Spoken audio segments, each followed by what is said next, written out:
చుట్టూ వచ్చే regional ring రోడ్డును మనం తొందరలోనే అభివృద్ధి చేసుకోవాలి. ఇవాళ ఇదే కాకుండా ఈ ప్రాంతానికి మెట్రో రైలు కూడా రావాలి.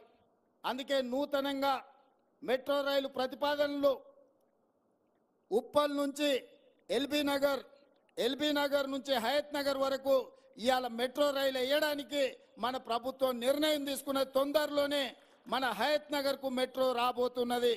ఎల్బీ నగర్ నుంచి ఓవైసీ హాస్పిటల్ నుంచి చాంద్రాయణగుట్ట నుంచి P3 రోడ్, అక్కడి నుంచి అంతర్జాతీయ ఎయిర్పోర్ట్ వరకు ఇవాళ మనం మెట్రోని ఏర్పాటు చేసుకోబోతున్నాం.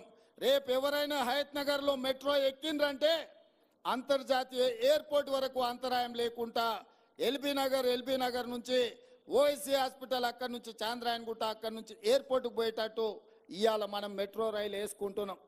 దీనికి సంబంధించి అన్ని ప్రణాళికలు సిద్ధమైనవి. 6 నెలలు మన ప్రభుత్వం వచ్చి అవి పూర్తి చేసుకుంటే 3 నెలలు పార్లమెంట్ ఎన్నికల కోడులోనే మన కాలం గడిచిపోయింది. నిన్న మొన్ననే ఎన్నికలు ముగిసినాయి. ఇప్పుడే పరిపాలన మీద దృష్టి పెట్టినాం. ప్రణాళికబద్ధంగా అభివృద్ధి చేసుకోవాలి.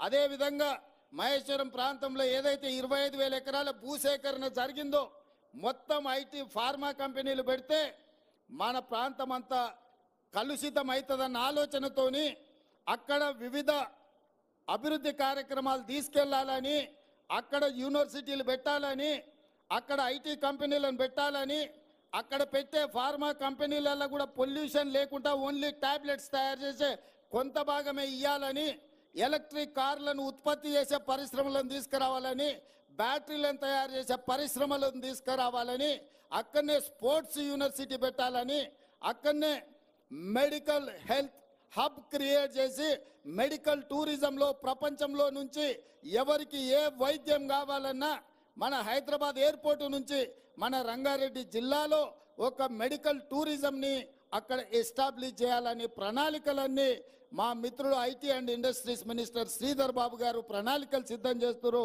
తొందరలోనే హైదరాబాద్ నగరం ముఖ్యంగా సైబరాబాద్ అని ఏదైతే క్రియేట్ చేసిండ్రో అట్లాంటిది న్యూయార్క్ నగరంతో పోటీ పడే విధంగా మహేశ్వరంలో ఒక కొత్త నగరాన్ని నిర్మించాలని ఇవాళ మన ప్రభుత్వం నిర్ణయం తీసుకున్నది.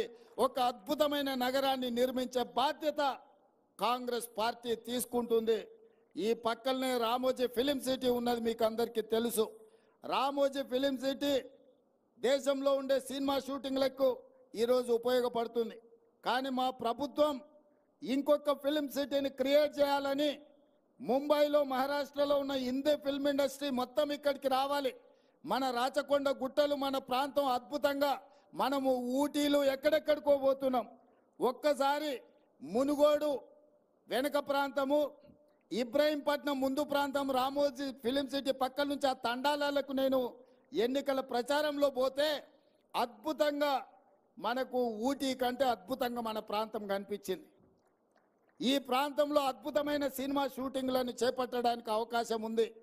రాచకొండ ప్రాంతాన్ని ఒక అద్భుతమైన ఫిల్మ్ ఇండస్ట్రీకి అవసరమైన అభివృద్ధి కార్యక్రమాలు చేపట్టాలి అని ఇవాళ మన ప్రభుత్వం ఆలోచన చేస్తున్నది. ఇవన్నీ ఎందుకు మిత్రులకు వివరిస్తున్నా అంటే రాబోయే రోజుల్లో రంగారెడ్డి జిల్లాకు మహర్దశ పట్టబోతుంది. ప్రపంచానికి ఒక పర్యాటక క్షేత్రంగా మన రంగారెడ్డి జిల్లా మారబోతుంది. మన పిల్లలకు ఉద్యోగ ఉపాధి అవకాశాలు కల్పించే బాధ్యత మన ప్రభుత్వం తీసుకుంటుంది. ఇవాళ ఈయన ఏమీ చేస్తలేదు అన్నట్టుగా మాట్లాడుతున్నారు. నేను అడగదలుచుకు